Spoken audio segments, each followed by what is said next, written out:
You built the UK's fastest growing fintech unicorn in 14 months from zero to unicorn status. And your present valuation is 2 billion. That's right, yeah. How did you end up like making it actually happen together? I genuinely believe it's as simple as that. Philip Belamant, who is the founder and CEO of Zilch. The fastest company in Europe to ever reach unicorn status. What are the first few steps so people listening, they can learn from you that you took? Action. It really just comes down to the discipline of action. You need to get in every day and you need to grind it out, and that has not changed at all. Nothing happens on its own, you have to force the issue. So are you going to get up every morning and work on it? Phil, thanks for being here. It's great to have you as our guest. What's it like running a billion-dollar company? It's an interesting first question, to be honest. I think that's it's very much like running a smaller business. If you're building a real company, and I mean, you've seen this time and time again, a lot of your guests that you have on the podcast obviously share a lot of their stories in entrepreneurship and building companies. I don't think it changes much as you move through the gears, so to speak. It's really about operating with people, in bringing people together, making sure they share the vision that you're setting for the business, and every day ultimately having the discipline to come in and get the job done, whatever that job is on that day. I think the single biggest thing for me that you require more and more of as the business grows is discipline, really. So, in the beginning, a lot of people think if you want to be an entrepreneur, you need motivation. You want to do something you love, it's going to be fantastic, and everything's going to be exciting, and every day is going to be great. You're going to skip out of bed. I think what I've learned, at least, is that that's not necessarily true, right?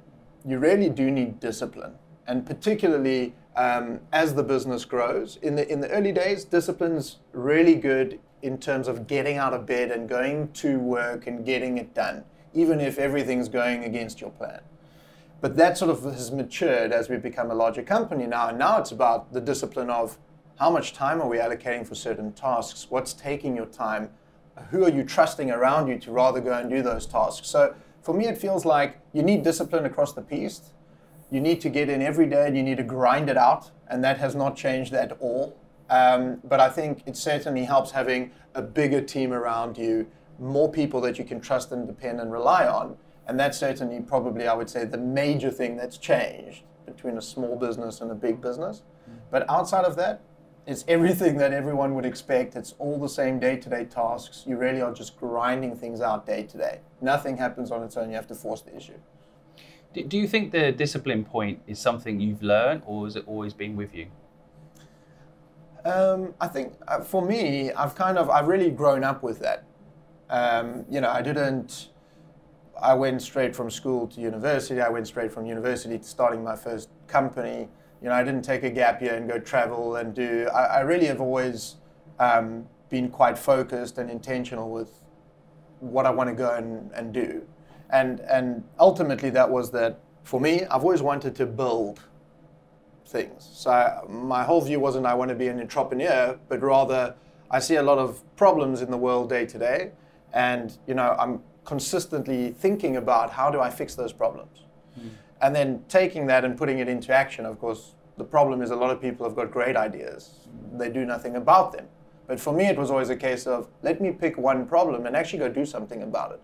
And I'm always quite focused on that and quite disciplined about that. So, when even in university, friends of mine might have been rather in the canteen and playing around, joking around before, after class. I actually was looking forward to getting home and working on, an AI system I was building at the time that I found interesting. Or people take a long holiday and they were like, "Oh, it's going to be we've got 2 months off. This is so exciting." By the second week, I was bored and really keen to get back to what I was busy with, some project I was working on or some game I was building at the time or coding. So I think it's just sort of, I suppose, maybe how I grew up. My father was also very much like that. I'm not even sure I'd call the word discipline, just focused. Really knew what he wanted to go and get done and got up every day and went and got it. He went and did it. And that's sort of, I think, maybe how I learned to be sort of how I am. And that is that I really am focusing on what's next, not necessarily dwelling on what's in the past, and also not being distracted. There's a lot of distractions in life, and I'm not saying they're all bad. Of course, some of them are great. But I think for me, definitely it's how I was raised and brought up. And that sort of just rolled forward in my life. And so really every day for me is about getting up and going and achieving something. And I really can't stand those days that feel a little bit off. They piss me off, right? They annoy me. When you get up and you have a couple objectives and you halfway through the day you realize you're wasting time, it really annoys me. So yeah, I would just say I think it's probably my upbringing. It's probably the way my father was, even how my mother was around all of us. She was really disciplined and focused on, I'm raising this family. This is really important to me and I'm going to do it great. I'm going to be the best at this. And my father was the same with his work. So I probably got that from them, if I had to guess. You have brothers and sisters? I've got an older sister and a younger sister. Yeah. And are they equally disciplined or are they very different? I would say similar, actually. My older sister is a lawyer, my younger sister is an architect, and very much everyone is also still very driven on how they go about doing things. So I would actually say definitely very similar in that regard, to be honest. Probably a bit unusual. Normally, kids or siblings are quite different. Well, that's kind of what I was getting to, because sometimes is it nature or nurture that kind of drives people? So people listening, we get contacted by millions of people every month that want to start a business. Yeah. And in a way, we're trying to help them understand how that's possible. But what if they don't have that upbringing? What if they don't have that natural discipline? Like I didn't really have that. My parents were both entrepreneurs, but I don't think I was disciplined until 15 years old, when I was kicked out of home. I had no choice but to become disciplined, or I wouldn't eat. I think that's exactly the point you just made there. I don't think it's nature necessarily. It's certainly nurture, would be my view. I think you can be, as you can be taught to hate, you can be taught to love, you can be taught discipline, right? And you can bring that on yourself as well. You can go and learn that for yourself, as you've just said. You get up in the morning and you put one foot in front of the other and you teach yourself that discipline. If I look at my siblings as people and who they are individually, we are very different. But when I look at how we think about our careers or the goals and how we go about those in our day-to-day lives, we're very similar in the discipline we exercise, and that has to have come from the nurture side. I would think. First of all, it's unusual. I think a lot of people that listen to the podcast are university students, and the natural instinct is to get a job. Yeah, that's kind of what the university even teaches you, right? Almost teaches you that's what company you're going to work for when you leave university. They even advertise that they're going to get you a job. Yes. But so how did you resist that? How did you resist not going to the parties? How did you resist not following the traditional route? I don't think it's necessarily a case of resisted not going. I mean, I always enjoyed being around my friends and going to these events and things like that. And that's not even changed. We have a lot of fun in the business today. It's really part of the reason why it works so well. We just enjoy each other's company and we have a lot of fun here. So I think you have to do that stuff. But there is a big difference between enjoying that stuff but being disciplined and getting up the next day and getting it done. And I think that's where a lot of people it sort of doesn't quite happen, right? You tend to move in one direction and you sort of forget about the rest. And so life becomes about the parties, and the next day you feel rubbish and you eat what you shouldn't eat, and then you go to the next party, and so things roll forward and you become very unproductive. And I think for me it was always a case of everything in moderation is sort of how I think about that. Everything from what you eat through to religion, frankly. Everything in moderation is fine. But outside of that is a problem. And that's how I've kind of always thought about the way I go about my life. Love to have the party, but let's get up and deliver the next day. Another thing I think you're uncovering there that might be useful for the people listening, and this is my take on it, so correct me if you don't see it this way, but like having the ability to host the party. So you can go to someone else's party, but if you have your own company, you can host the party. You can create the party you want. Yeah. There's some element to that, right? You can employ the people that are going to be a part of your party, as opposed to you having to go to someone else's party. Yes. I mean, metaphorically speaking, you know what I mean? Like, is that part of it? I think so, to some degree. I think, I always wonder, if I was working for a firm, am I going to be really interested or excited about whatever they're doing, the function they're throwing? I like to believe I would be. I think you're drawn to like-minded people. And if you enjoy being around those people and the conversations that you have with with all of them are stimulating, you know, naturally, why wouldn't you want to spend an extended period of time with those people? So, you know, and that's what we always say, at least in Zilch, is we say, people will ask us, what really is the culture, you know? And for me, I look at it and I think, you don't want to create a culture that you're a fitness type company and everyone's doing marathons or going to Barry's boot camp, or I don't think you want to steer people in any one direction. You don't want to say, oh, we're a big drinking culture or something like this. I think the idea is let people be who they are. Let's have interesting, meaningful interactions and conversations. And then people will find their way through that and we'll build the culture this way. So if you really love rock climbing, I'm sure there's a bunch of people here that love that too. You know, put a little group of you together and go do it. If you love football, go and do that, and we can sponsor a team. If you want to, you know, run a marathon, let's get involved with that too. I think people should just really be themselves. What should unite and bring us together is our love for the mission we're on and what we're doing, and all of the respective experience that's brought to the table. We're all learning from each other every single day. And when that stops, it's sort of like the music stops. I think if you stop learning and people are therefore become a little uninteresting to be around, the music stops. Yep. It's not fun anymore, right? I think there's another really important lesson I don't want people to miss, and this is my take on what you said there, is that anybody starting a company should start with the core purpose. And then as you hire people around that core purpose, you build the culture around the mission. And then everyone will have their own different interests and probably own different political views or whatever it is. But the mission is what aligns everybody. That's the thing you can sit in a room and agree on and want to make happen. So I know my son goes to a forest school, for example, and I've noticed all the parents that kids also go there have this kind of like wild life, you know, this type of rock band kids there, you know, like they just, everyone's a bit freer. It's almost like that's the culture, isn't it? The purpose is the culture. Yes. So let's talk about the Zilch purpose, because I have been mind blown a little bit about it. It's a complicated, in my mind, it's quite a complicated thing. Anything involving payments, I'm sure as people hear me talk about like payments, there'll be people that are like, oh, this is going to get technical. Can you describe what your company does in a non-technical way so that those listening understand how big this purpose is? Sure, absolutely. So if you look at today, I think we all know about credit. We all know about debt, right? And the problem we have today is very simple.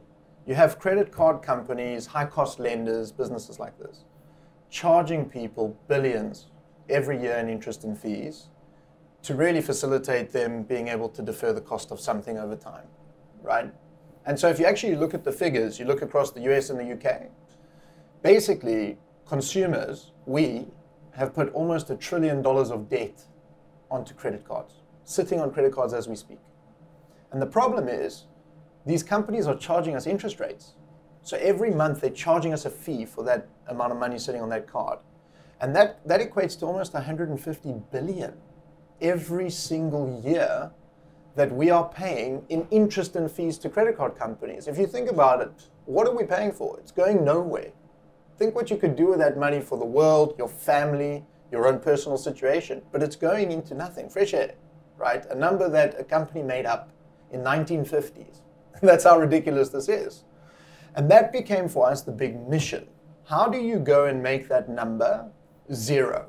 How do you make it zilch? How can we ensure that people gain access to credit, which is a force for good, right? It's a force for good if done right. How do we give people that access to credit for free? So it cost them nothing.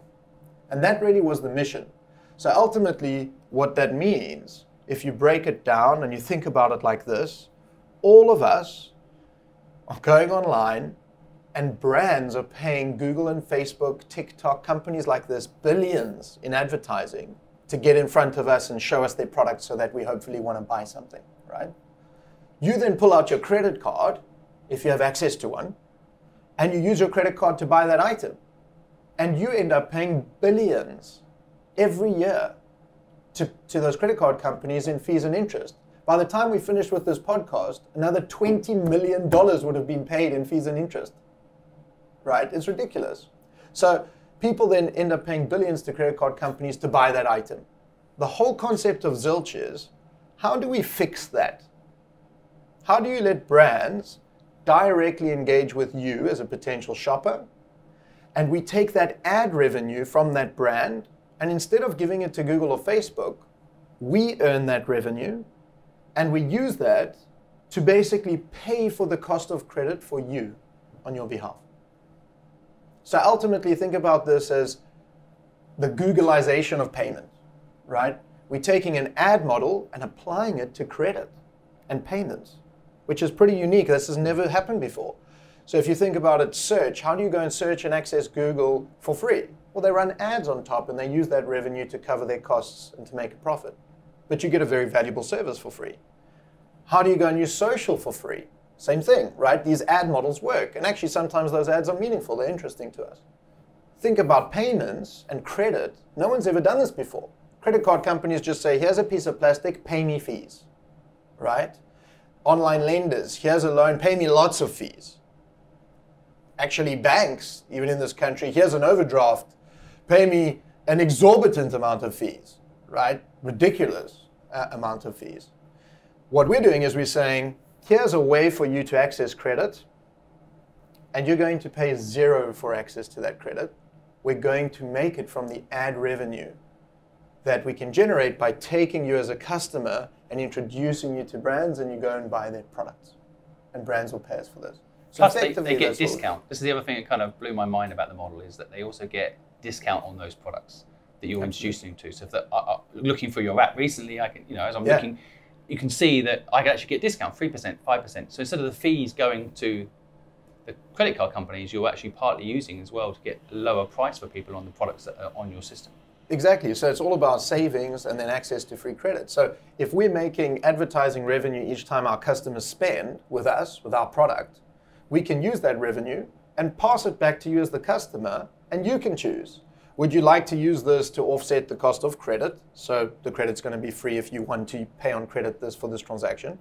Or you can use this revenue for deal or discount or saving. And what's fantastic is the customer can choose. So each and every time the customer uses our product, they can actually use Zilch to go and pay in one, like you normally would. You pay everything on checkout, and you take that revenue for yourself. You keep it as cashback. Or you say, actually, I'd like to pay for this over 4 installments for the next month and a half. And we can then tell you that's going to be free, because we're going to use that revenue from the ads, and we're going to use it to cover the cost of credit, right? And that really is the most simple way I can explain how we've put this business together and why it's been so effective so far. We will, in the podcast, make a link to a brilliant LinkedIn post you did explaining this, which I have had to read 3 times. I don't know if it means I've got a low IQ or I just needed time to Maybe it wasn't such a brilliant post after all. No, it is. I think, and I'm going to be a skeptical listener for a minute, sure. Okay? Someone's listening to this and I can hear them saying, this is too good to be true. Why hasn't someone already done this? It's 2023 we're living in right now. Like, everyone's done everything, apparently. So how come this hasn't been done before? It's a great question, and it reminds me of an anecdotal story with Einstein. I don't know, you've probably heard this one, where one of his students, 1940s, one of his students came to him. They'd just done an exam. And the student came to him after the exam and said, "Professor, I'm not sure if you know, but these questions were exactly the same as this exam, exactly this semester last year. Did you know that? Is it a mistake, or is there a reason for this?" And Einstein turned to him and said, "The questions are the same. It's the answers that are different." Now, if you think about that, it's quite interesting, right? It seems like the people who created the credit card, they didn't listen to this story, right? They've asked themselves the same question each year since the 1950s, and they came up with the same answer. How do we make revenue on customers who use credit? Charge them interest rates, charge them fees, charge them interest rates. The answer never changed, right? The way I think about it is, it's odd that over all of this period of time, almost 70 years, no one has come up with an interesting way to amortize the cost of credit to the customer. In other words, reduce the cost of credit to the customer. So the question's always been the same, and the answers seem to have never changed until today. All right? And I think this maybe comes from my previous experience out of South Africa with a company that I built there. I started a mobile gaming business And this is on Nokia 3310s, green screen phones. Snake or something. Wasn't Yeah, it? that type of a thing, right? Yeah. And people could use their airtime to buy these games and play these games. And obviously, what we realized over time is not so many people were in fact playing the games, but they were using the airtime and transferring it to one another.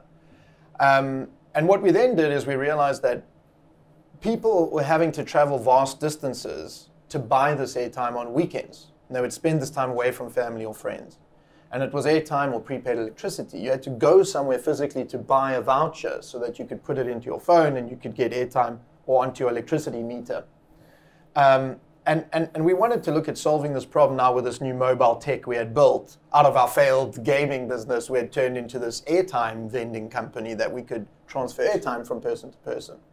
And what we came up with is that we would lend the airtime to the person on the weekend, and then in the week when they were back going to work and it was convenient, they could come and pay us back. And that changed a lot really for me. There was two major things that I learned in this exercise. The first was that technology can truly transform people's lives. You really took families and reunited them on the weekends. People were spending no time with their kids or their families. They were in queues and traveling 3 hours at a time to buy this airtime. So you reunite people through tech. And that's the first time I genuinely saw something where I thought, wow, that could change people's lives. But the second thing is I appreciated at that point the power of credit. The power of credit done right. If you did not actually lend that money, there was no other way to fix this problem. You needed technology and you needed credit. There was no other way to do it. You can't feed cash into a cell phone, not a Nokia 3310 anyway, right? So there was no other way. And that's the first time I truly saw if you combine credit and technology, it can be really very powerful and a force for good. And I think that's what created this whole momentum in my thinking, which was you can find a way to make revenue when this customer transacts from other parties that can actually afford it. For instance, Nike's got a margin on their product. They actually dedicate some of that margin to their sales and marketing. They can afford to give up some margin for that customer to shop. Why wouldn't we just have Nike pay for you to buy there and cover the cost of your credit? Right? It's a lot more affordable. And so we really flipped the whole model on its head in this, with the way we thought about this. And I think the reason is perhaps that people haven't done this in the past is because, there's the easy way and the difficult way. A lot of people don't like the difficult way. They don't necessarily do what's right. They do what's easy. You follow the path of least resistance. And if you looked at credit cards, these companies making a lot of money, why would you invent anything new? You just come into an institution, they've become these large businesses, they're doing the same thing they've been doing for 65 years, and you just keep doing it because ultimately everyone's going, why would you change it? It's making so much money, right? It's so successful.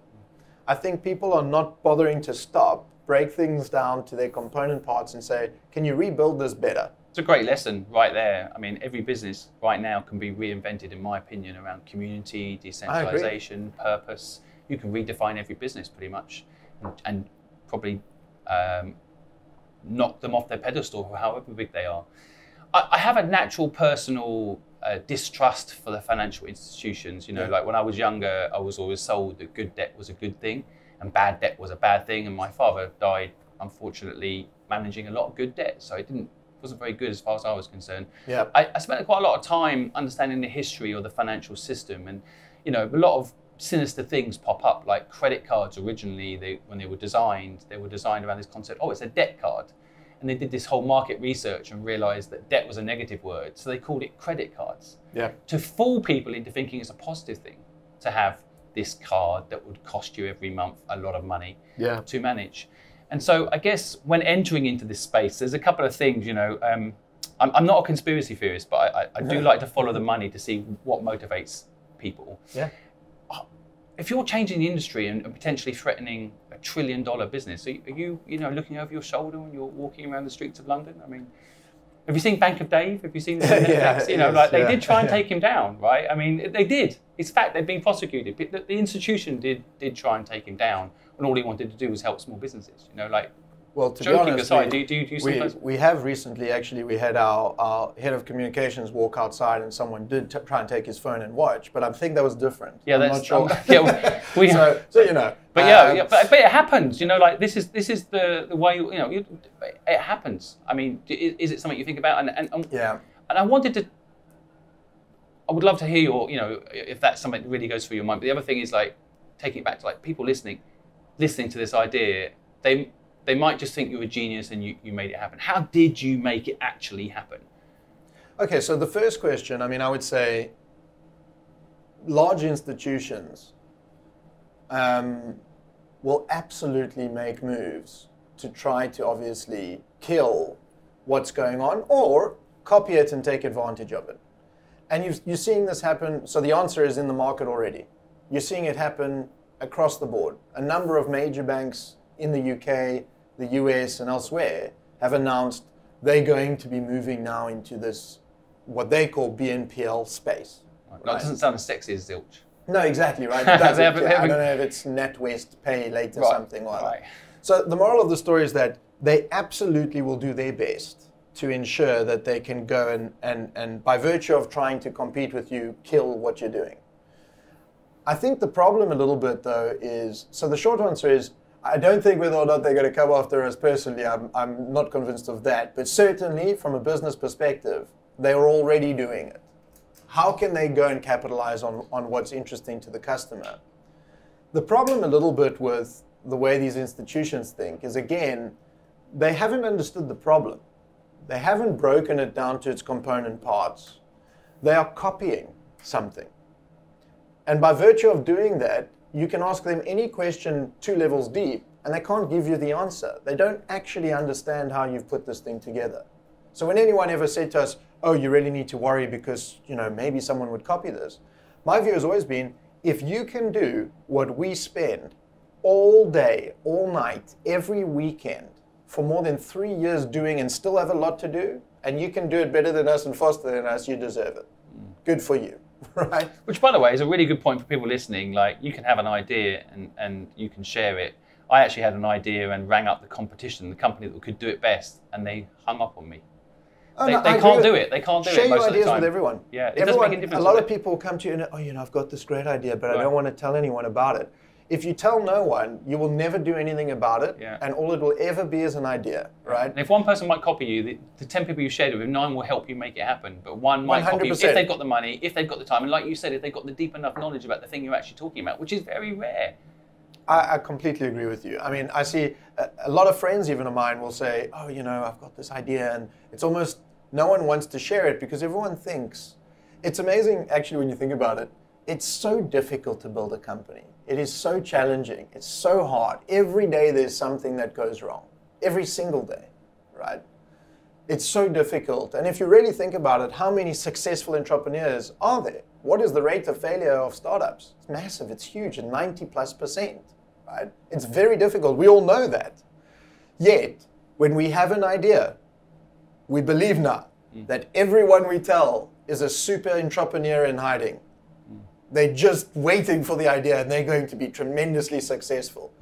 The reality is that if you look at the numbers, the majority of the reason a business fails is in fact not because the idea is bad.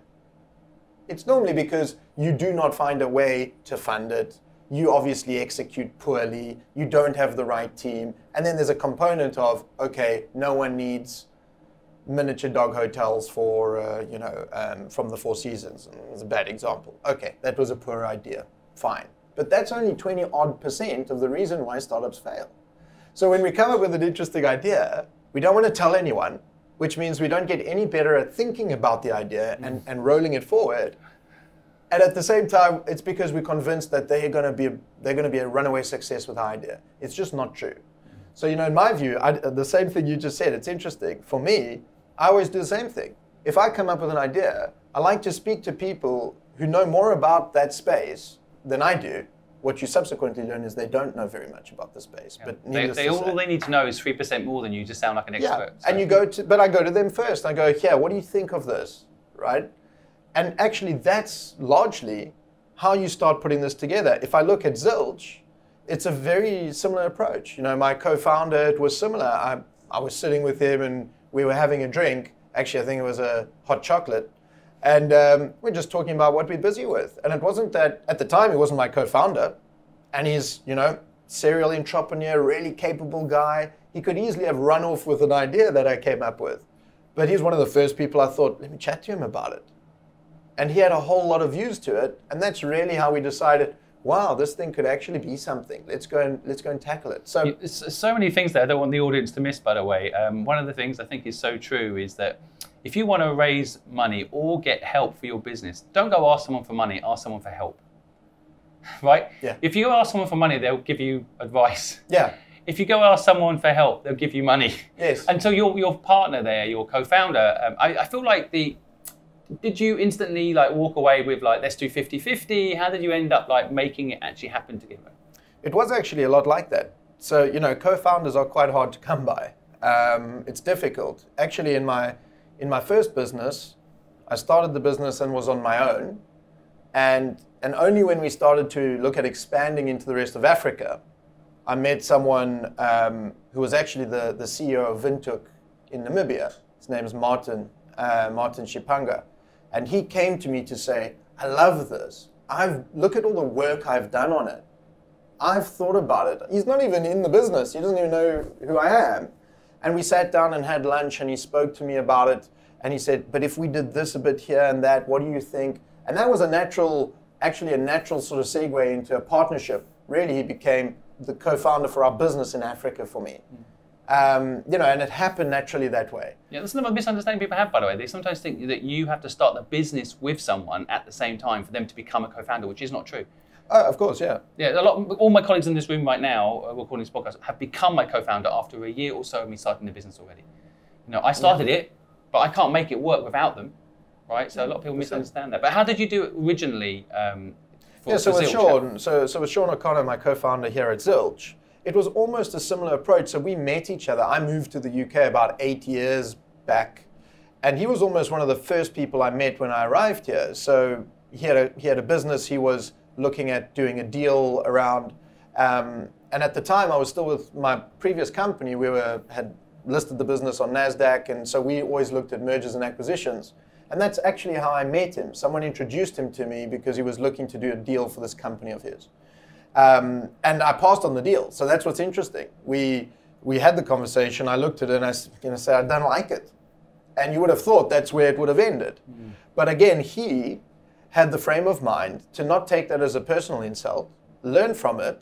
And I think, every time he came back to London to visit and do business here, he would call me up and say, let's go for a drink and catch up, or let's go for a meal and catch up and talk about what we're busy with. A lot of other people, after being told no, would probably never have spoken to me again. Like a dead lead, as it were. Yeah, you would almost look and say, I asked and I had this one objective, so I didn't achieve it. I'm not interested in speaking with this person again. And so that's how we became friends and really just started to bounce ideas off each other. And I said, look, I want to do this thing. I've got a great deal of experience in it. It's in financial services. It's a financial inclusion type product. It's a credit offering that will grow into payments. It's something I know a lot about. What do you think about it? And that's how the conversation almost started. There was no ask, as you say. Actually, it was advice. What would you like? What do you think? And just through that conversation, literally over one discussion, he gave me a call afterwards and said, he loves it. What do I think if we go 50-50 on it? He can bring all his experience to it. We can do this thing together. And that's effectively what we decided. It's a really nice validation when that happens, isn't it? When someone then makes the proposition to you after hearing your idea. I mean, clearly he's got a lot of options, could have done a lot of things. It's also a great validation for the idea, isn't it? That someone it's fantastic. And obviously at that point, you also got to weigh it up and look at it and say, do I have the conviction in this idea in myself to really, have someone join me on this mission? And you really need to stop and take a breath and ask yourself that question. Am I going to get up every day and get it done? Mm. Because if the answer is no, then don't bring anyone else into it. There's no point us all wasting our time. And I think, for me, it's one thing, and you never know what happens, right? You look at Zilch, other businesses, certain things work, others don't. You have to pivot them. And a lot of people, in some cases, will ask, what will you do if it doesn't work? And the answer genuinely I normally have for them is, I haven't actually thought about it. And that's not being cocky, it's actually, I actually haven't thought about it. I'm spending all of my time thinking about how it will work and getting up every day making sure that's the case. I genuinely just haven't given the time to think about what I do if it doesn't. Which is ironic, because in startup world, you know, everybody listening to this podcast would have heard like it's good to fail or fail fast. But the reality is no one wants to fail, right? And I think you're using the one thing humans have that no other species have. We have the ability to forward project, right? We can predict what could happen. And people can use that power to predict failure, or they can use that power to manifest success. And so I think, you know, people need to leverage the way you're thinking a little bit more, don't they? Like, we're going to make this work. But what does keep you awake at night? What does worry you about, like, keeping the business ahead of the competition and make it actually work? What's your worry there? Yeah, I think just very quickly on your point around the failures, because I think it's an interesting one. I think if you speak to people who have also worked for me and with me, you know, over the last 15, 20 years, they'd probably say there have been a lot of failures. That's the interesting thing, right? There's been numerous things we've tried that ultimately were not successful. There has been a number of failures, and people, as you just said though, people really shouldn't be afraid of failure. It's a difficult thing to say though, because of course you're jumping off the ledge and you like, you know, everyone has some degree of ego or self-respect. Plus, you kind of want to be scared of failure, so you don't fail. You want that thing, right? Right. But the trick is, I think, is really just looking at that as an opportunity to look at pivoting and doing something else. In every opportunity I can think of where there's been a failure, we've turned it into a success. We forced the issue, right?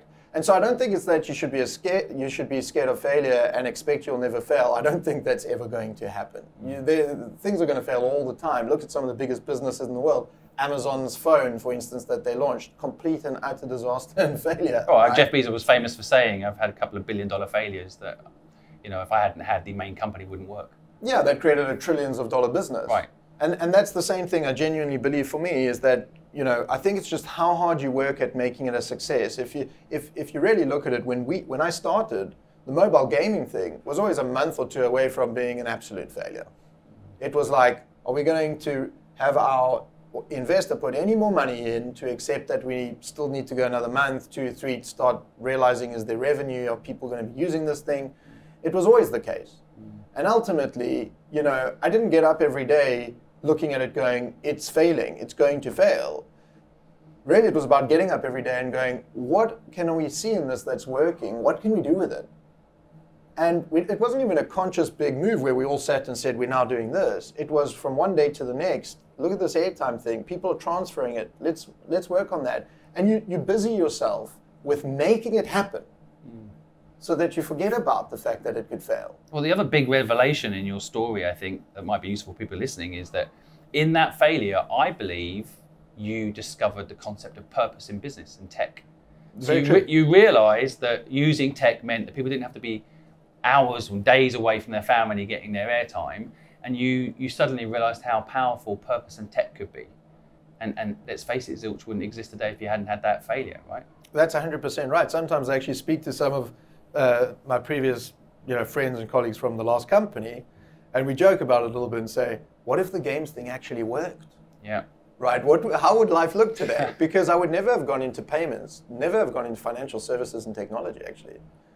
I would have been probably sitting here, you know, making Angry Birds 15 or something. It's just, right. And you know, it's really is that odd. So it's peculiar that life sort of works the way it does. Well, luck, it's like bad luck is actually good luck over time, right? You'd rather be lucky than be good. Right, yeah, and bad luck is good luck. You just don't realize it yet most of the time. Not always, but most of the time. Right? That failure, that bad luck, has led you to this kind of, I guess, this moment where you know you're building something that's meaningful, purposeful, and can change lives, right?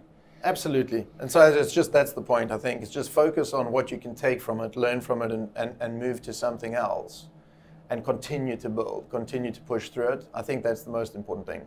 I still want to go back to the very early days of starting the company. So I see the hot chocolate, you sitting there, co-founder, partner, You do this 50-50, which, by the way, I think important lesson there. A lot of people think they're showing 100% of something. I'd rather own 50% of a success than 100% of a failure. I read one of the headlines recently that you still, with your co-founder, own 50% of the company.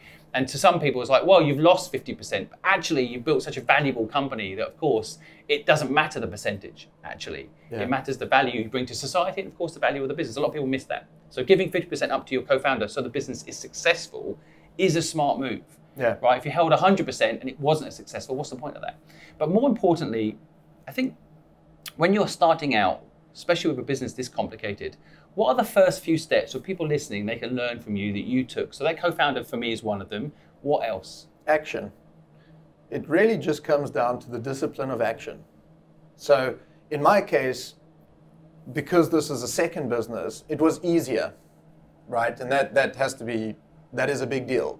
It's easier because I had already worked with a lot of partners in the space, MasterCard, etc. I knew a lot of the people I would need to go to build this company.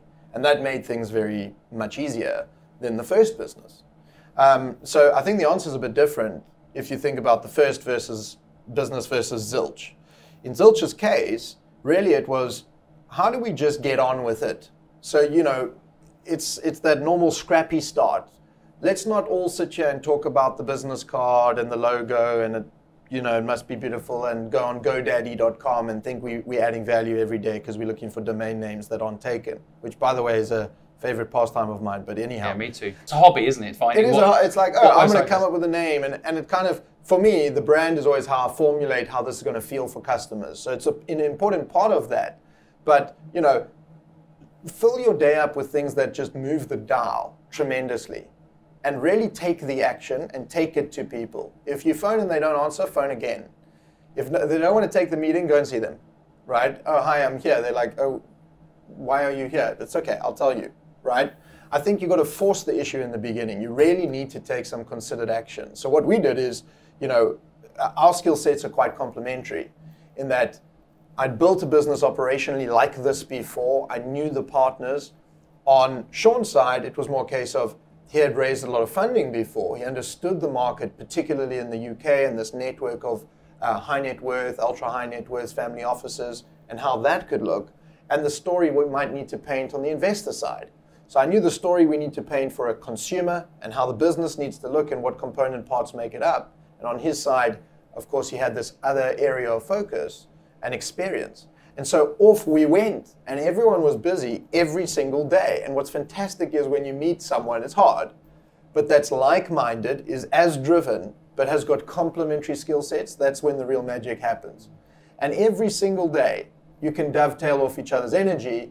You may have maybe not managed to get that meeting with MasterCard, but you get a phone call from your co-founder saying, hey, just had a fantastic discussion, listen to this, right? And it lifts the mood, raises the energy, brings you, helps you bring that discipline back for the next day. Let me go get it. So it was really just action. I mean, the simple steps were, I identified each of the vendors that we need to work with to build the business, right? We're going to need some technology. Where are we going to get it? We have to go build the platform. We don't have any developers.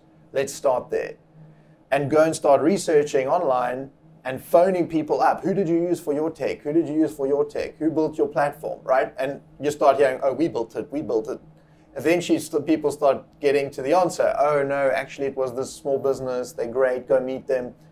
And so it's really about, none of it is rocket science at all, actually. Well, it's about taking these steps. You're highlighting something again. I don't want people to miss this because, when you describe it, a lot of people might be hearing, your experience and all these contacts, all this knowledge you have at this point. But I think there's a Japanese proverb, which is to move a mountain, you move one small rock at a time. And that's what you're describing. You're saying there's little pieces of it, some that you're personally capable of doing, and some you're not. Yep. And you're figuring out what those small rocks are and then actioning the moving of those rocks. And that's all exactly it really is.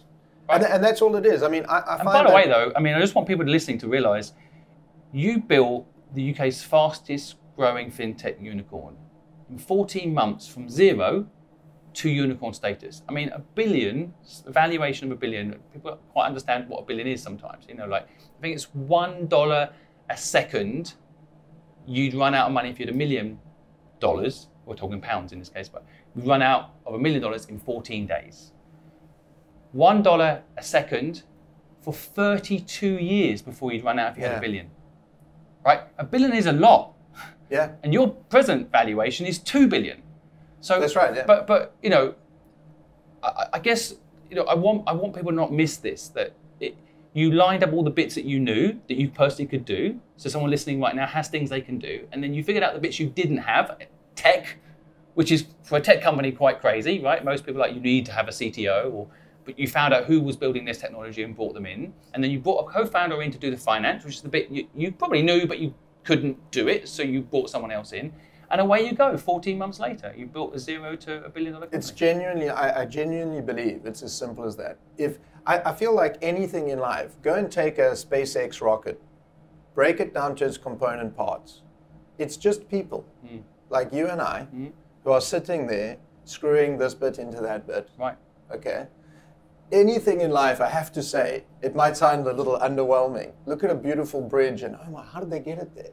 And the next day I'm driving past and I realize they built it on the side and pivoted across, right? You're like, that makes sense. It's just because you don't understand something that you feel it's very complex. When you really get into it, it's actually not. So for me, it's a case of you sit down with a piece of paper and go, how do I think it's going to work? It doesn't matter what you're doing. If you're building an e-commerce company, also, by the way, don't fool yourself that you're going to be buying beautiful clothes and shopping for nice things. It's a logistics business and it's a marketing company. That's what you're building, right?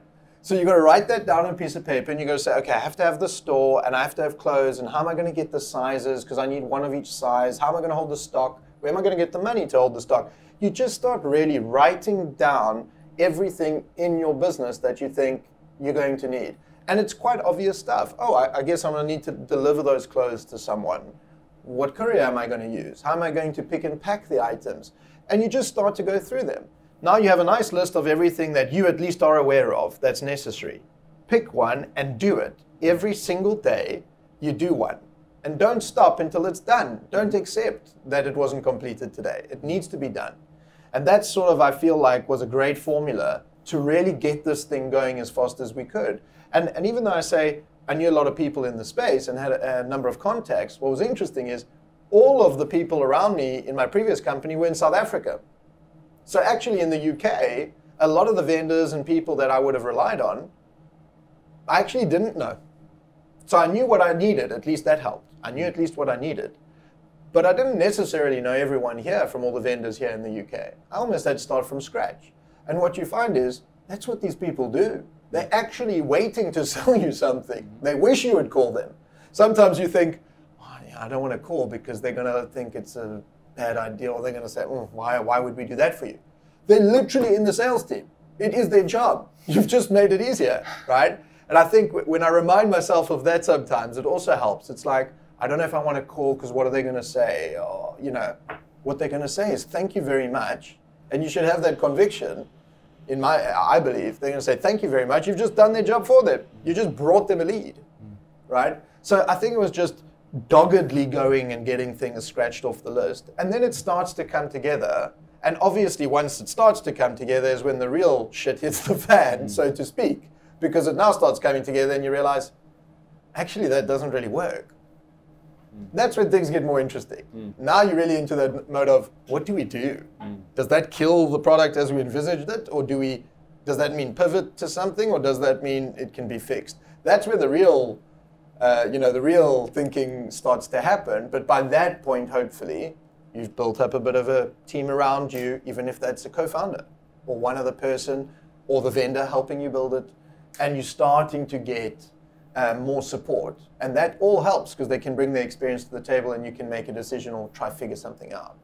But I also think that selling to vendors, when you're starting, I don't know if you experienced this, but you're selling to the vendor, right? Yeah, you're pitching you as a potential client to them. You're almost begging them to see you as a potential client. And I always looked at it as if I could get them to effectively give me what I wanted for a stake in the business rather than for cash, this is a fantastic vendor and it's going to be a great partnership. Well, they're also aligned, aren't they then? They're not about getting a fee off you. They're about, they want the business to work, which is a great way of suddenly basically having an in-house version Yeah, and so a lot of people might be thinking, if they're just trying to start up, oh, but I don't have the money. I can't go pay for an app to be built. Well, I'll tell you what. Don't need money. Put a little deck together, go and meet 15 app building companies 100%. and tell them why your idea is going to be the next Twitter or the next Zilch or the next, something amazing, and sell it to them. And I can promise you right now, we used to run a big dev house in our last company. We would do projects like this all of the time. We would say, guys, every month you pick 3 things that come through and build them for equity rather than for a fee. So people do this stuff, right? Just go sell to them. Again, I think a lot of people listening, I know this to be true, that they think they need a lot of money to start a business. And you don't. In fact, there's a lot of innovation comes from having no money. Like if you've got money, maybe you will go pay a development team and then they're not as incentivized for the business to work other than to get their fee. Yeah. Right. So you by having no money and going to those companies, in a way, you create a more innovative model. Right. It's exactly a more aligned model. I guess just talking about money though, because I think there is a point where money's needed, especially in a business like yours. So you raised a lot of money. Tell us about that first meeting when you pitched to an investor. Was it? They said no. They said no. That was about 250 times. Right. 250 times. Yeah. Well, again, it's very important for people to hear that because all people see is the headlines. The amount of money you've raised, which is incredible. 250 meetings of people saying no. I hope they're listening to this podcast. Can we send them this podcast about how well you're doing? There's a funny story about that, which I'll tell you. So we actually did a presentation, and it was a big startup event, speaking to founders about how you can raise capital and our story about our business. And the speaker who got up just before us was, talking about investors and how they see the world. And as he got up on stage, I was sitting with our head of communications, and we were laughing because we both looked at each other and said, he's the guy who said no to us, right? And I was coming up on stage just after him to talk about our $2 billion valuation and what's happened. And he passed when our valuation was about 15 million pounds. He said no. So look, by the way, I think the big thing is that what was interesting in this company is we started going and trying to raise money, and then COVID arrived. And so we were actually forced to do a lot of our pitching initially on Zoom, which completely changed things. It was a bit weird. But what it gave us was hyper efficiency. So and global suddenly. Because global efficiency. Investors before COVID was like, Silicon Valley's famous for it. You have to be a skateboard ride away is the kind of slogan, right? You have to be 7 minutes away from us, otherwise we're not going to invest in you, which is ridiculous. Yeah. So I don't know, did that change? You have a more global opportunity? More global opportunity. If you think about a normal pitch, you're going to be there at least an hour. You've got to travel there and back. If you can do 3 to 4 of those a day, particularly around London or the UK, it's difficult to get around. You're not doing more than 4 of those a day. I think we were probably doing 10 pitches a day, right? Because we could just zoom in and do these calls back to back to back to back. And we literally spent this entire time 250 calls to raise our first $10 million. That's what it took. And all of those people, it was no, no, no, no, no. Now, some of them, by the way, because you don't really like to hear no. But again, if you have the attitude of, okay, well, they're missing out, let's move on, right? I think that's very useful. And again, that's where if you have a co-founder or people around you who are like, yeah, no, screw them, we'll get, let's carry on. That's very useful. Because it can be a little demoralizing. But you get up the next day and you have the discipline to make the next call. It's the only way we got there, finally. Plus some feedback, right? It's good. If someone's saying no, A bad no is actually when they say no and don't tell you why. Right. That's annoying. Yeah. That's very annoying. A good no, a fantastic no, is when they say no and let me explain why. Your pitch deck says this. It doesn't match your number here. This makes no sense because of that. These assumptions we discount to 0 for that reason. Wow. They've literally just told you. Slip up in the structure. But they've just told you what to change for tomorrow. Yeah. They've literally told you.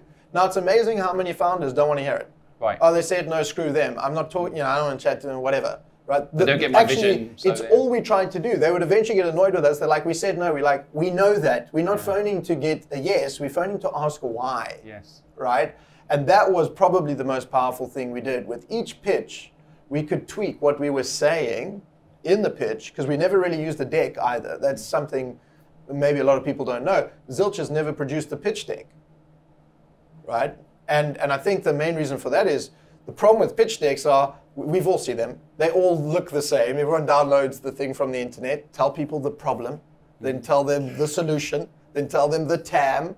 You know, it's all the same. So you flip through it and you're like, this sort of looks maybe vaguely interesting. What we ended up doing was we said, no, you have to join the call.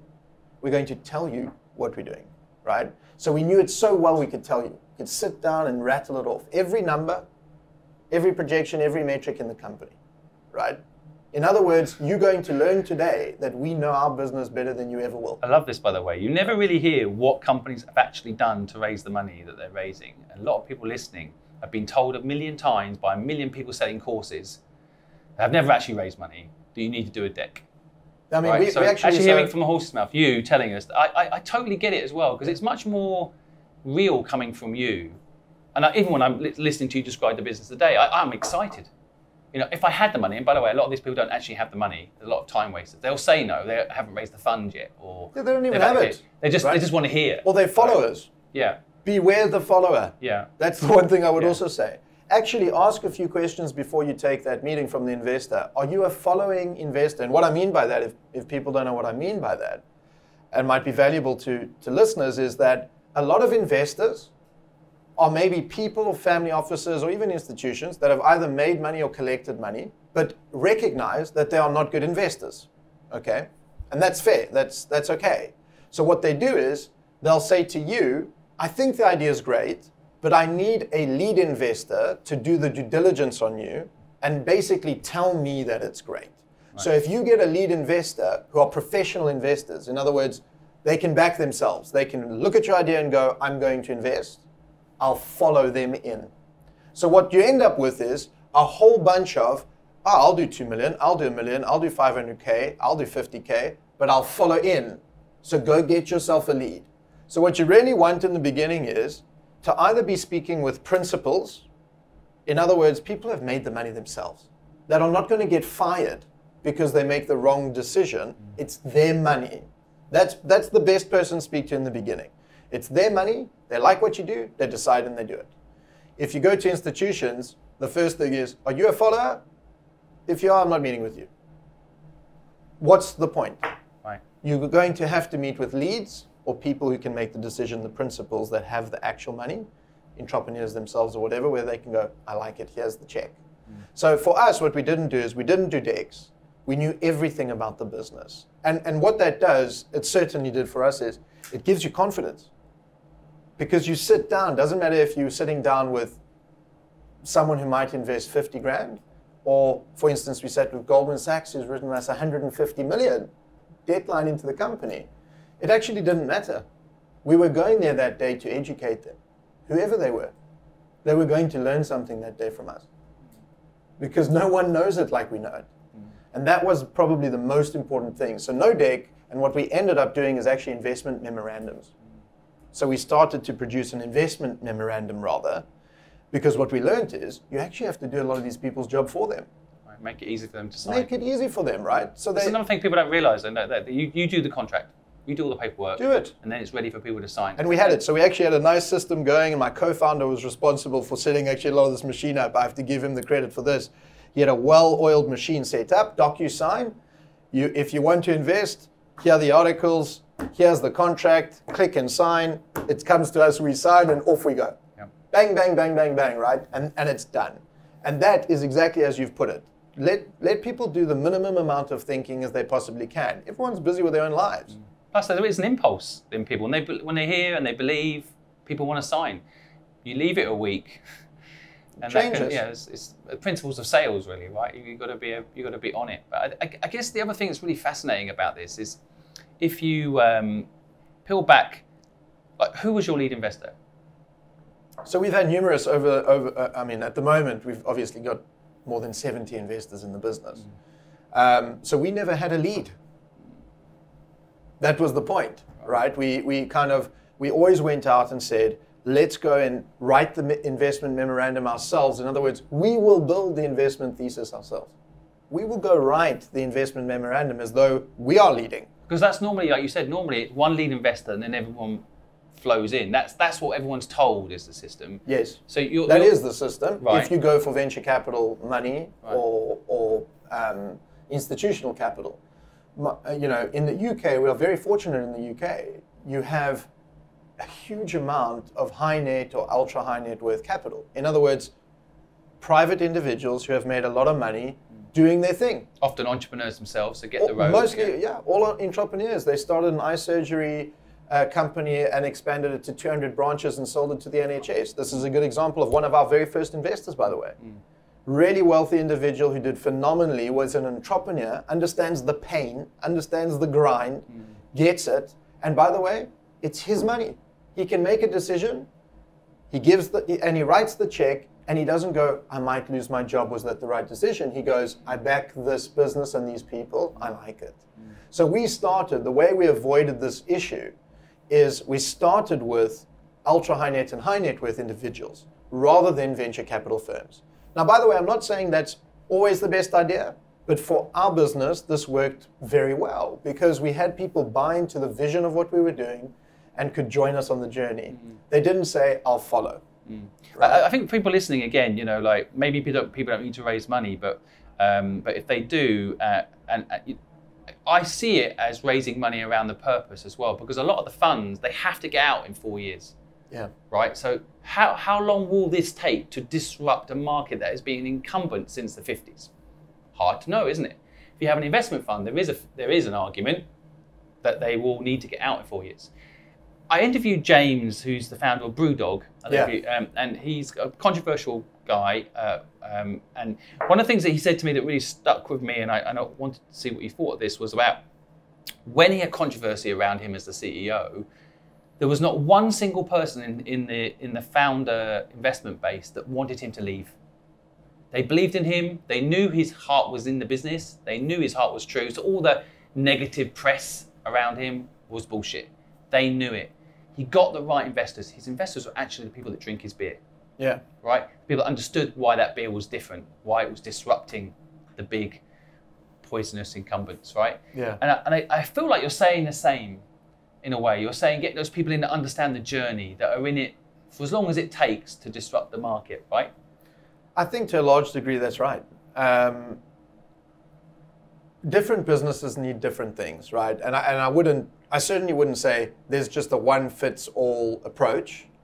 What I would say, however, is that if you're going to go to a VC early and you have no experience at all, and you have no co-founder or help, there are some arguments to be made that you could go to something like an incubator or a VC, and it could be useful, right? Because you might know very little about how to run a balance sheet, how to even go and open bank accounts for your company, how to get a working capital line. You just might not know any of this stuff. So in that case, it could be useful. It really could be useful.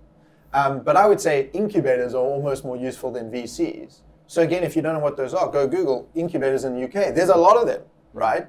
Against people, but I don't know any incubators. Go Google them. Yeah, and again, they're looking to sell to you. They're looking for your business. They are looking for right now. Yeah, they're desperate. They cannot wait for you to walk through the door and tell them about the next best thing. They just cannot wait. Totally. So something like that makes sense. I think the only problem that I have with VC in early stage companies is that you end up working for the landlord.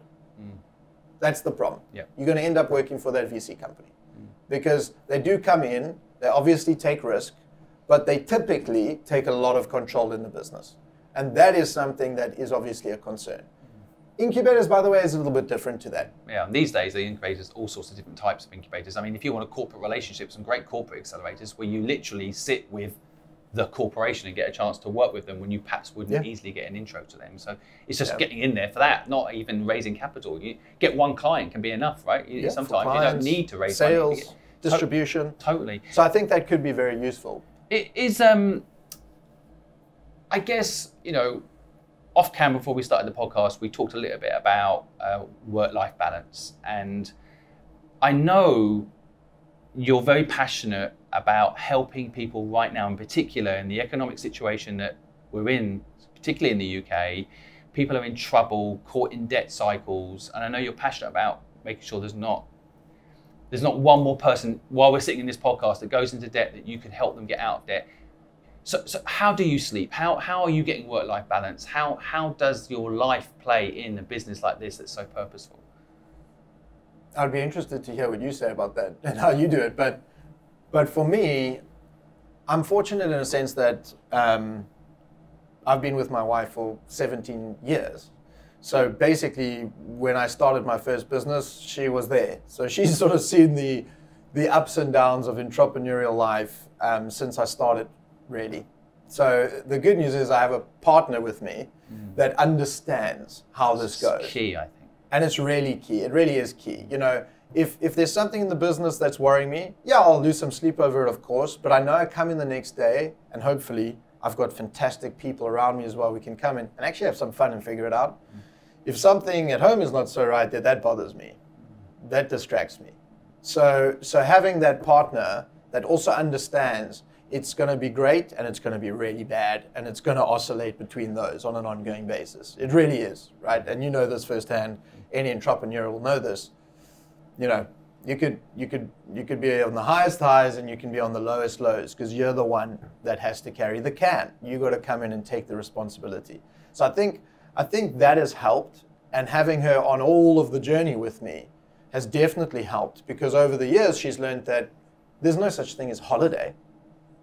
Holiday doesn't exist, right? I've never heard of a holiday, but I don't feel that I work all the time. I think a lot of people, when you say you got to work every day at this, a lot of people picture themselves on their laptop or sitting in an office. It's not the case, right? It's just that you need to proactively be thinking about it all of the time. That's what it's more about. And that could be you're running on the treadmill, you're having a swim, and you're like, hey, wow, I've just realized we could do this, right? And then I'm quickly off into the room to get my laptop and write it down. My wife's like, where have you gone?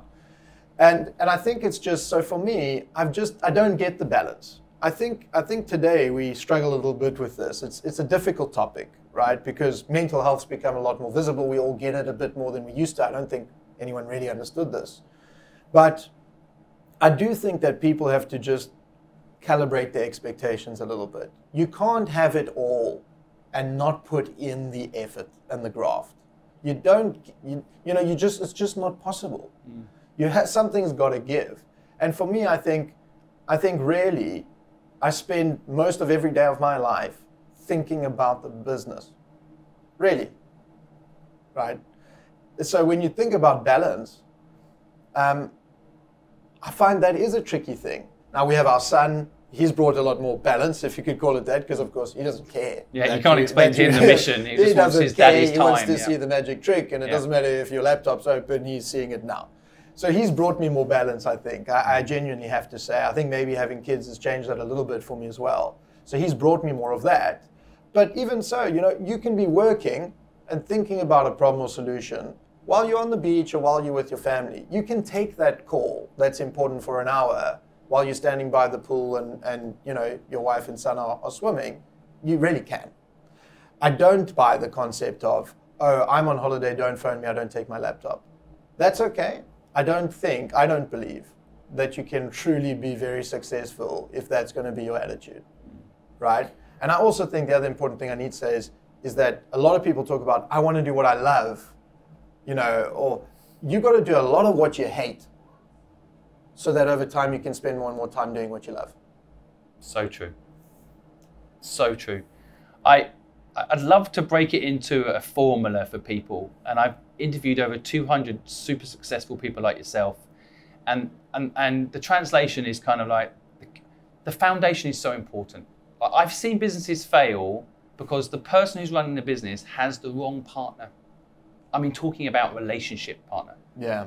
It's got nothing to do with the business, but they're 8 o'clock, they're in the office on a Friday night, and their partner is like, don't you love me anymore? Yes. Where are you? Yeah. I have dinner ready for you. If you don't align, it's like that whole thing, isn't it? The 5 people around you, I can tell you your future. It's kind of like that, isn't it? It's kind of like that. You've got to get that foundation. And it's not just about your partner, it's probably about your friends. And I personally end up being friends with a lot of people I work with, and that comes with its own burden. But especially when you sell the company and you no longer get to see your friends. Yes, so I've fallen into that hole, but that's a separate point. I think the foundation is so key for people listening if you want to be an entrepreneur, I think the thing that a lot of people get put off by is that, oh, it's all about the company. People are working all the time. Yeah. But once you're an entrepreneur with a purpose, like yourself, I think the formula is, it's no longer you're doing a holiday to escape what you do. You're going on holiday to give yourself a new environment to think better about what you do. Yes. Right? So I'm pretty sure you've come up with some of your best ideas while swimming. 100%. Right? So it's not like you're not doing those things, but you're also not wasting time not thinking about the problem you're trying to solve. And I think that's magic. If a human being, and I can never imagine being anything but an entrepreneur because of this point, I've never worked as, I work so hard and I love it, I know you do too, but it doesn't matter because your spare time is enjoyable even more so because you're thinking about your business, not having to block it out. Oh no, it's frustrating actually. It actually gets to the point where I'm frustrated if I can't. You know, so my wife and I sometimes we'll be, let's say we're watching a movie or something, you know, and I've got my phone quickly out, I'm taking a note or something. She's like, oh no, do that later. I think over the years she's now learned, let him do it. Because if I can't do it then and there and take that note or put that idea down, it's going to piss me off, all right? I'm going to resent being in the movie. It annoys me. So I want to get that down. I want to get the idea down. And what I have learned, I think, is involve your partner. If we're talking partners, I think making sure you involve your partner is really critical. Totally. I think just expecting for them to support you on this mission of yours is the wrong way of thinking about it. You know, when I was thinking of coming up with a name of this company, the first person I ask is my wife. Here's 3 I think are cool. What do you think? Right? And my wife's very good at telling me that's rubbish. She's great at that. So, you know, she knows everything that's going on in the business. She's a confidant for me. I bounce everything off her. And she's genuinely involved and is a major part of the success of the company. She's providing that support. I think that's critical. If you're not going to involve the partner at all, I always find these relationships a bit odd where it's I get home from work, I don't want to talk about it. You know, okay, so you go off in a day, you do something, I'm not sure what, you get home, you're tired, you're stressed, you don't want to talk about it, so we don't talk about it. So I know nothing about what you're doing, but I should support you on what you're doing. It doesn't really make much sense, right? It's something that people, I mean, again, I talk about this a little bit, and people are always like, oh, I don't want to work with my partner. I do not want to work with my partner, by the way. Right, no, but in fairness, she is an unpaid consultant. Absolutely. So, you know, let's just label it as it is. Sure. There's many different ways to work with people. Like I work with people, I can spend an hour with someone a month. I'm working with them. Yeah. And we might be having a coffee and talking about the business, back to your point with the co-founder. Yeah. That actually, my frame of it, is working with someone. You go home and you share what's going on in the business, that is working with someone, right? Now, when you have a kid, what you realize is the hardest thing to ever bring up together is a kid. Yeah. Actually, doing a company together is easy compared, right? And so I think that, you know, people listening, again, it's such a valuable, get that foundation right. By the way, and I'm sure you're the same, in England, there's no prenup.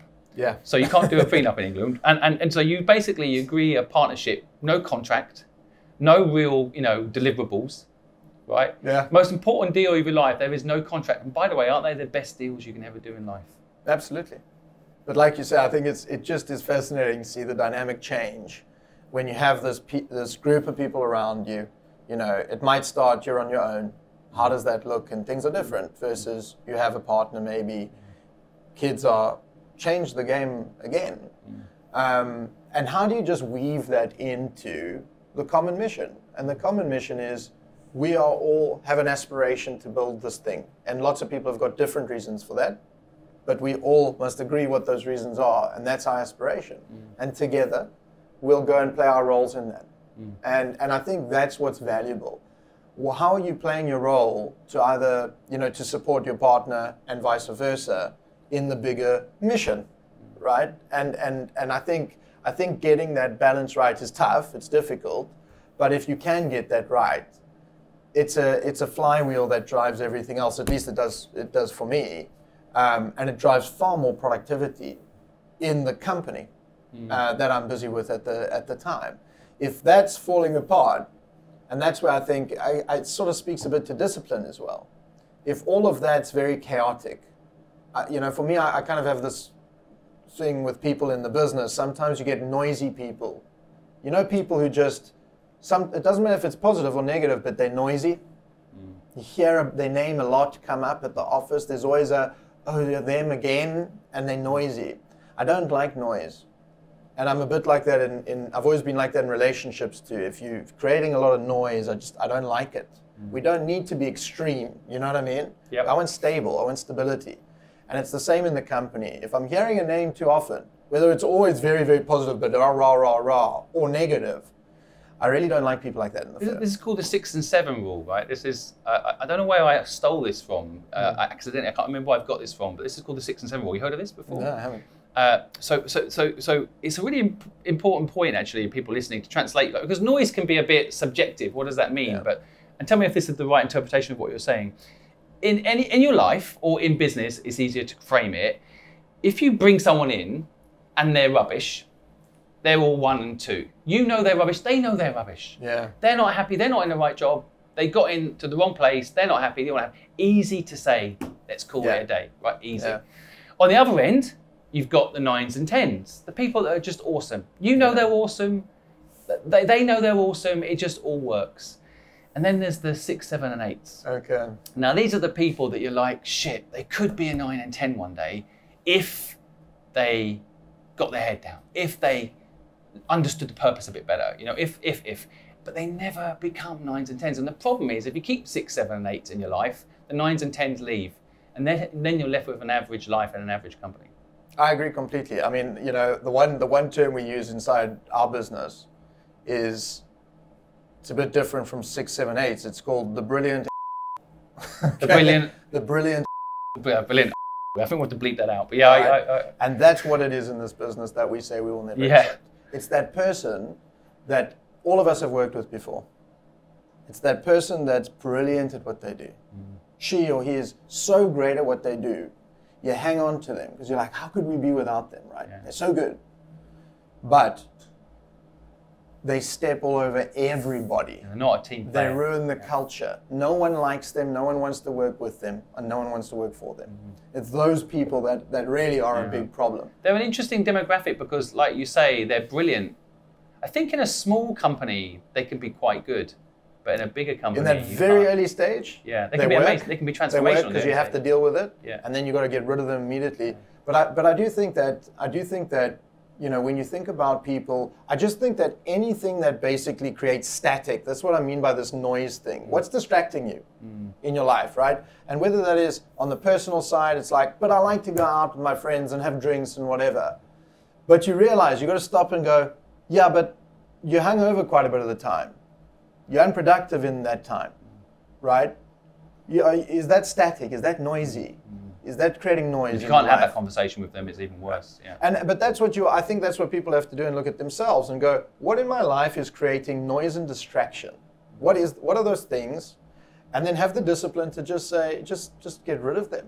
And I've found for me, that just streamlines everything you're doing, because that next day, in this example, you get up, you're much more productive, you don't have the anxiety, you don't have the, you know, there's just, you remove some of this noise. And that's what I sort of refer to it. And sometimes people bring that into your life.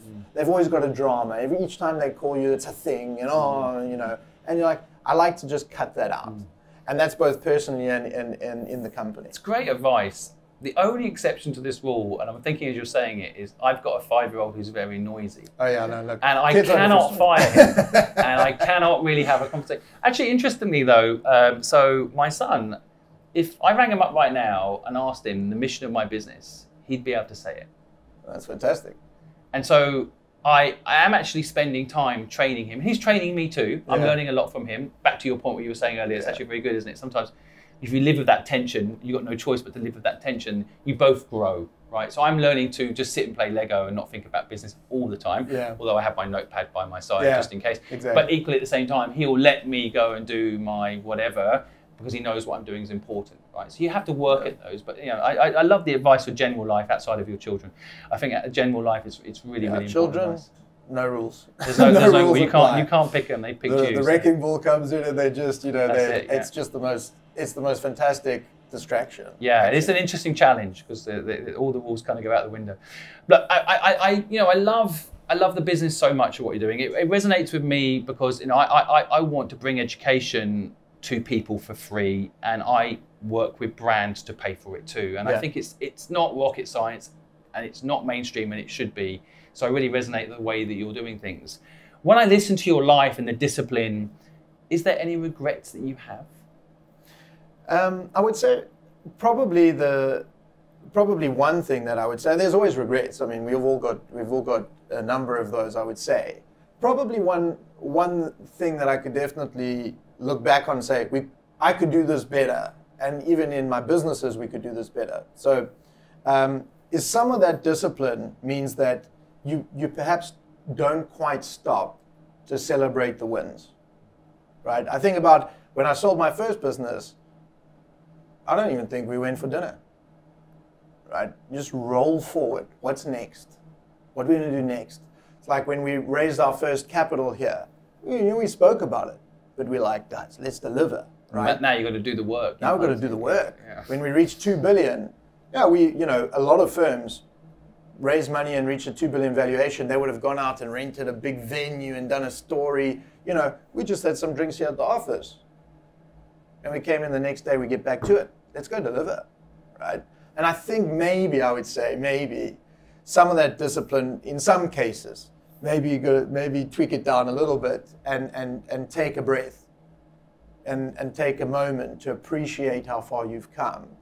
Because you do tend to, you're so busy, you almost need to stop, turn around and look back and just appreciate how far the whole team has traveled. So I would say, maybe if I had to pick something, I would say there's probably some regret in not stopping and going, wow, that was a phenomenal achievement. Let's celebrate that achievement. Let's enjoy that achievement. And then move forward. I tend to kind of just move on, right? Let's get to the next thing. And I think some of that is probably, we keep talking about kids, but I think maybe kids is what's making me realize that a little bit. No, the birthday party is really important. First day of nursery school is really important. Stop, go do it. Normally it would be roll through, right? And I think that's... Plus you will have your best idea ever on the way to the school. Which is very true. Yeah. So, so for me, I would say maybe just pausing a little bit and appreciating what you've achieved and what the people around you have achieved is probably one regret. But the good news is there's still time to work on it. So let's see. It's a very important thing. I mean, I always think about like a practical way of advising people how to deal with that. Like one of the things I love about making content is you are documenting the journey. You're not really creating content. You're documenting the stages of what's happening. In our case, to educate people about business, but maybe documenting the journey more. Taking a picture of that moment you sat in here and had. Well, it's actually very true. I mean, and it's funny. Our chief communications officer is like this. He always wants to take a photo and stop. It's awkward. And you're like, let's just knock it out, right? I mean, we met some people at the House of Commons recently. We were at number 10 for a big discussion around regulation. Please tell me you took a picture of yourself outside the front door. We did, but to be honest, I wouldn't have. But, it's, and again, at Treasury or the House of Commons, someone's literally got to force me to stop and say, hey, let's just do the photo. Yeah. Because otherwise, in my head, it's like, we're here to achieve an objective. We focused on achieving the objective. The objective is not photos in front of the door. So, I think sometimes it's quite nice to have that break. At the time, it's tough because you're a bit like, this is a waste of time. But what I'm learning is that, it's these moments that are also really important. Plus, as we get older, we forget. I find I need pictures now to remind me of some of the crazy shit I've done as an entrepreneur, And it's fantastic, right? You look back on it and sometimes you actually go, wow. It's really, it's really something you should appreciate. Can we take a moment to appreciate the number behind you? On this very vein, £97 million that your business has put back into the economy on your new business model. I'm going to flash it up on screen for people watching this on YouTube. I hope you take. I kind of feel like you put this screen here behind us, so you remember to take a moment to look at it. Yeah, this is the North Star metric. So we created the business to save customers the cost of credit.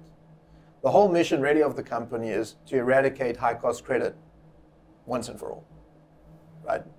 And so lots of businesses will rather have their sales number up on the board or number of customers up on the board. They'll have things like this up on big screens to be proud of. In our company, it was simple. This is a race to zero. How do we get this 150 billion we're all paying in fees and interest per annum to credit card companies to nothing? How do we get it to zero, right? So we put it in the name of the company, Zilch. And we put that on the wall. Rather than, do you want to see our handbook? And we'll tell you why we created it. You just have to walk past the logo. You know what the purpose is. And then second to that, you look at the North Star metric in the company. How much have we saved the British consumer so far in fees and interest? And how much have we put back in their pockets in rewards, deals and discounts? And today, as you've just mentioned, we're about to hit £100 million that we've saved customers today so far. That's a huge amount of money. And that is the North Star metric. So whenever we're talking about a new feature or building something, the question is, how much does it save customers? Right? Yeah, we know it. Of course, this is a company. Revenue, this, that, brilliant. How much does it save them? How much will this save customers? And that's how everyone gets on with their day in this business. What I love about it is it's actually hard to break a business down to one or two key things that people care about. We've managed to do that in this company very well. So everyone walks in. We don't have to put all the sentences on the wall, you know, reach for the stars, it's going to be great, save people. We don't need all of that. We've got a name. It points clearly to the objective, and we got one number. How much are we saving people right now? And you'll notice it's in real time, right? So this ticks up as transactions move through the system, which is pretty phenomenal as well. So since we've been sitting here, it's gone up another 30,000, I think, since I've been... And that really is, so that's, you know, for me, I think that's a fantastic way to get people rallied behind also. You're coming in, and it's hard, it's difficult. You know, we're here until 10:30 last night working on an issue that we found. It's difficult. It's not so easy. It doesn't happen on its own. A lot of people look from the outside and think that technology just evolves. That's not true. It's people like you and I going in every single day and grinding it forward. Is it very stressful when that happens, moments like that, when you suddenly have It used to be worse because we had far less people thinking about it and worrying about it and therefore fixing it. So it used to be worse, of course, in the beginning, and I think everyone has to appreciate that. In the beginning, it's all hands on deck, and anything that goes wrong, everyone's always in because you've only got so many people. Today, fortunately, we've got a bigger team. So, you know, you get into a room and there's a lot more people going, I've thought about it, and what about this? And that's fantastic. That's really where the magic starts to happen, where you know you're going into the room and actually you probably don't have the solution. Someone else in that room has it. So far less stressful. And again, it's around how is the culture of the business and who have you surrounded yourself with? Because you really understand a person when they're under pressure. That's when you truly get to know somebody. And I think, you know, going through the journey we've been through has been high stress, high delivery, so you get to know people fast. And the good news is we've got fantastic people. And we know that under pressure, they deliver, they perform, their personality shines. So you can at least come in and everyone can have a bit of a laugh of, oh, well, that didn't go so well. You know, what are we going to do about it, guys? And I like that. I've got to know you, so I think I know the answer to this question, but it's a question one of our community asked, and so I'm going to ask it, and it's like, what keeps you going? You know, why have you ever thought about giving up? Is it the days when you're like, I just can't do this? Or I kind of feel like I know what you're going to say, but like dig deep. The days when they're like, I can't do it, it's too much. It's actually quite a tough question to. I've actually never thought about it, to be honest. If I had to reflect on it, I think it's probably a combination of a lot of what we talked about. I think it's a sum of the parts. The people around you, of course, the expectation you set for yourself, you know, but principally, I have to say it's a question I've never really thought about. I think just generally, I like to solve problems and build solutions for those problems. And when you find something that's really such a massive problem, it doesn't take much to get up every day and be excited about working on it. That's why it's so important to identify a problem that matters to you, right? And I think that's the thing. I think if you find something that you're passionate about solving, right? And I think you've got to be careful with you're willing that to do word. the You're willing to solve the problem. work to solve that problem. Yeah. That's powerful. It drives you. It propels you forward. And then obviously you have the weaker days and the better days. And on the weaker days, the people around you certainly help. And let's not forget, there is always pressure as well. There's a huge amount of expectation. I mean, I've said to our team, every time we've raised a round of funding, you know, you might read this on LinkedIn or in a newspaper, Zilch raises 300 million. And a lot of people read that and go, oh, it's almost like they did it. They've made it. Good for them. In fact, actually, that deal was done a while ago. We just took time to announce it. So it's old news for us. And you know, and then you speak to reporters or you chat about it and everyone, oh, it's so exciting, you've just raised it. And actually you're sitting there thinking, no, it's not, because the numbers are behind. We've raised it based on a projection and our business model, and we're not hitting the numbers.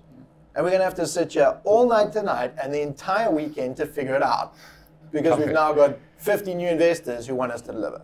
So, you know, but by the way, I think that also creates urgency. Of course, there's some level of stress with that, but it's useful as well for people to count on you. It's back to your word earlier, which I wrote down, which is action, isn't it? It's the Vikings used to call this burning the boats. I always think people's first employee will actually motivate them to make the business work. Because once you have responsibility of helping that person pay their mortgage or whatever, that almost makes you do it, like taking action to your very earlier point, you know. And I think that's what you're saying there as well. Like by raising that money, you're pushing yourself again. There's no it can't work. It's got to work. It has to. There's so many people behind the purpose. Yeah. And it's it. You've committed. I agree with that. You've taken the responsibility on. And I think you've mentioned this before. They're investing in you. Right? And that's also what I tell the team. They're investing in us. That's what people have to appreciate. So it's you. It's your good name. So are you going to get up every morning and work on it? Is there key man insurance? What if you get hit by a bus? Touch wood, and we're touching a lot of wood right now. This doesn't happen. But what happens if you get hit by a bus? Of course, today we have key man insurance, but how does that work? Honestly, I think it's just give $1 billion to the company if you've gone. Right? It is a bit of an odd concept. I don't know how you know. I'd like to think, to be fair, that at this point we've got some brilliant people in the business. I would like to believe that at this point. We just have a statue of you in the hallway. Yeah, you know, people are like, quote, like, yeah, you know, it was nice to have him around, but we're carrying on. The mission's bigger than any one of us. Yeah. And I would like to believe that. Because that's the hardest thing, isn't it? As the person, like back to the point where people invest in you, there also has to be an element of, at some point, this business needs to be able to operate without you. I think it's critical. And also it depends on the size of the mission and what you're trying to achieve. I mean, just recently, for instance, we just realized that this problem is so large worldwide. As a private firm or as a single company, we just would never be able to solve the problem on our own. So what we've actually done is we've taken our engine, this unique proprietary engine we've built that generates this ad revenue through card transactions that allows for this credit to be free. We've actually decided to open source it. And we're going to start offering it to other card issuers, people who might in fact even compete with us. Because what we've realized is the problem is so meaningful, it's bigger than just us and our business. Such an important point this is. This is brilliant. I think people don't understand what you're talking about here. I want to make sure they do. You're saying that the mission is so important that you're willing to share the skills and knowledge you have to help your competitors do it, potentially, because the mission is so important. That's right. This is how you know if the mission really matters to you or not. A bit like sharing an idea. If you've got an idea that can make the world a better place and you share it and someone else does it, at least the problem gets solved that you care about. Place. And that's exactly it. I think for us right now, the mission is so critical and so large. As you've just said, if someone can take what we've built and do it better, faster, bigger than us in a shorter period of time, firstly, I would be shocked, but fine if they could. That's good for them because ultimately the mission is being served. And that's the way we think about it, right? Now, a lot of companies find that odd. They would go, why would you do that?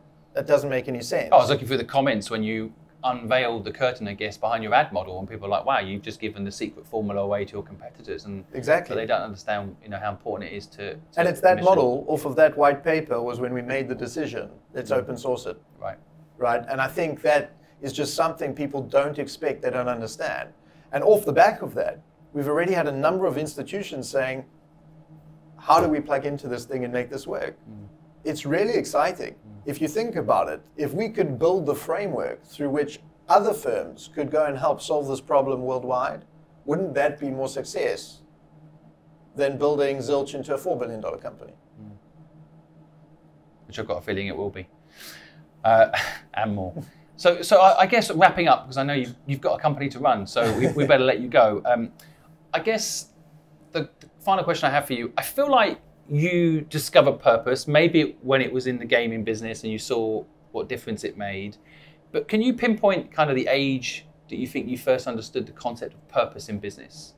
And just before that happened, what would you go back to your younger self and say? I would probably say it was around the moment that I mentioned. So it's 20. I was about 20 when we created this airtime product.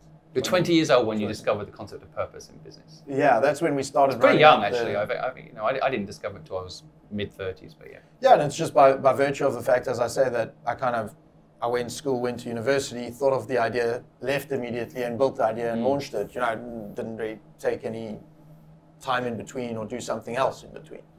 And it just so happened that then we completely messed up the gaming thing and pivoted to this airtime transfer business and solved problems for lots of people. So I would say around there, maybe 22, around that age. But I'm not sure necessarily. The one thing I've always thought about is how is it that we can give people exposure to actual businesses and roles in businesses when you're younger. So I did a lot of job shadowing, things like this, right? And you also at one point you could go to a consultant and they would listen to what you're passionate about and enjoy and don't enjoy, and then they would tell you potential career paths, which was laughable, right? Because they'd say, do you like animals? You're like, no. They were like, okay, well, we don't think you should be a vet. You're like, good stuff. I see where this is headed. They're like, do you like paint? You're like, yes, I love paint. They're like, painting could be a great, this is intelligent stuff. This is smart stuff. But there's never been a real way. I don't know how we bring to people who are younger a real way to understand what people do. Actually, what do they get up and go and do in their life in a day? Because when you're younger, you just don't know, right? You watch TV and you see a lawyer walking around dressed immaculately, and you think, this is great. This is going to be amazing. I think I should be a lawyer, right? You don't actually know what they spend their day doing. They're sitting in the back room going through articles and articles and articles and reading case files, right? And then they pop out into the daylight one day with a suit on, and you think this is great. It's just not what they do. You think about, I mentioned e-commerce companies before. Oh, you think it's all about procurement and shopping and finding great stuff. No, it's not. It's about logistics, shipping, and payments. It's very difficult to learn that when you're younger. And so I'm not sure if it would be advice for my younger self. It's almost what I'd love to see. It's one area I'd love to see disrupted, which if someone could come in and give people who aren't quite sure, no one knows what they want to be or want to do. Mostly because you have no clue what people do. Let's be fair, you don't know. What is your father actually doing at work? What does your mother go off and do at work all day? You don't actually know what they do. You know their title, and you put something in your head. Oh, an architect. What does an architect do? Oh, they build this beautiful building. That is completely not what they do. All right. Not actually involved in the construction at all, right? Exactly. Not at all. In fact, and you might even think they draw these beautiful things. In fact, that's not true, because there's something in the UK called BIM. My sister's doing their firm actually does a lot of this now in the UK. And it's got nothing to do with even drawing the beautiful picture of the beautiful building. It's around that process that they're adding the value. It's just you don't actually know what people do in a day. So what I'd love to understand is how one day do we get to the point where when you're younger and you want to understand and explore and learn, well, would I love to be this or that? What role would I love to be in? Go and genuinely, truly understand a day in the life of this person. How much of their day do they spend? I mean, look at yourself. People are like, I would love to do a podcast. And they think that all you do is sit and ask people these questions, and it's brilliant. And then everyone knows your name, and it's fantastic. And you know, so much prep work and that is time 20% of the job. Yeah. It's all the research, it's all the editing, it's all the thinking through it, it's all of that stuff. No one actually sees. Imagine if you could reveal that to them and say, do you want to run a podcast? This is actually how I think it'll put a lot of people off because they would understand the amount of work involved. Great, then we don't have people doing jobs badly, and they can. That's so true, and you know, again, it's a brilliant lesson. If people can, I think your word earlier. By the way, I've come up with the title of your book that you should do. Okay. Zero Action. Zero Action. Okay. Yeah, it's a play on Zilch with the concept of action, right? And I think that people should go and start something. You know, if it's a window cleaning business or a car cleaning business, they'll understand the mechanism of sales and hiring people and clients and customers and feedback and complaints and all of those things. Just go clean cars.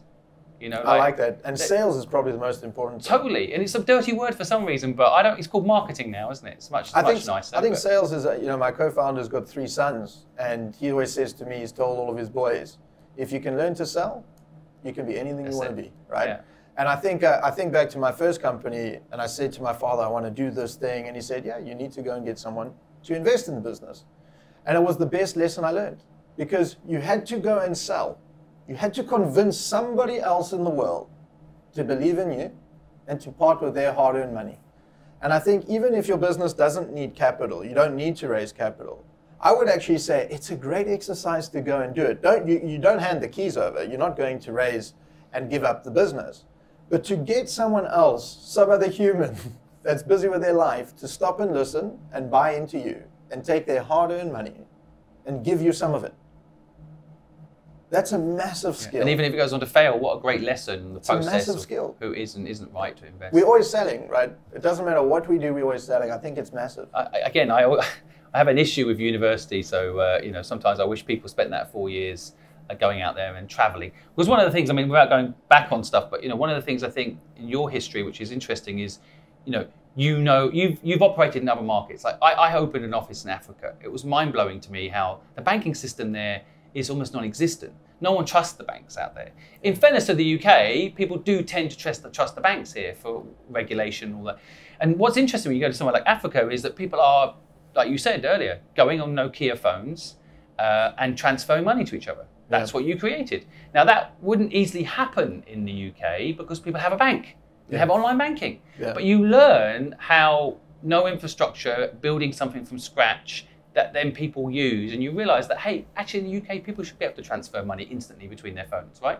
Yeah. But having that experience of literally just traveling, taking action and going and living in another country and understanding how another country works. I feel like you've had that as a I would agree completely. I mean, our last business, we were a NASDAQ listed company, 3,500 staff, you know, doing a great job in South Africa and Africa largely. But the aspiration was, let's go play on a different stage. Let's go to Europe. You know, let's go to the UK. Let's go to the US.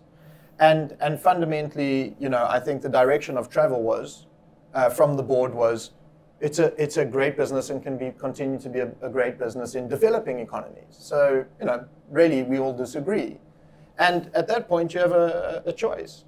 Do I buy that? Is that acceptable to me? Or do we feel that we know everything? Or do we want to go and learn more? Do we want to go and find another market, explore and understand that market, as you've just said, and really try to build something somewhere else? And that was ultimately the decision that I took for exactly that reason.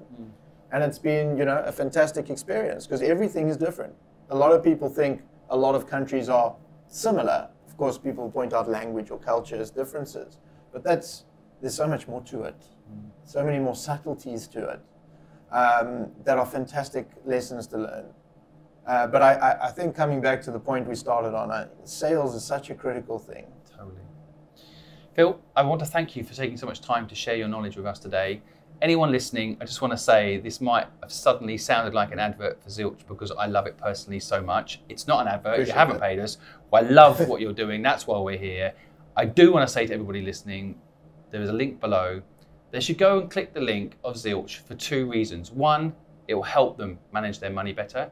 And 2, they're going to learn a lot about business by studying what you're doing, I think. When I went on your app, and went through like all the companies that are advertising on there and how the payment works. As a business person who's built personally 19 companies, I think I know it all. I learned a lot just looking at what you're doing. So if you don't want to, be more careful with your money, which I hope listeners do, they should also go look at that app and understand what you're doing, because I think it's the future, this kind of purpose-driven model, disruptive model. So thank you for what you do. Thank you for sharing your knowledge with us today. I really appreciate it. Nice to see you. Thank you.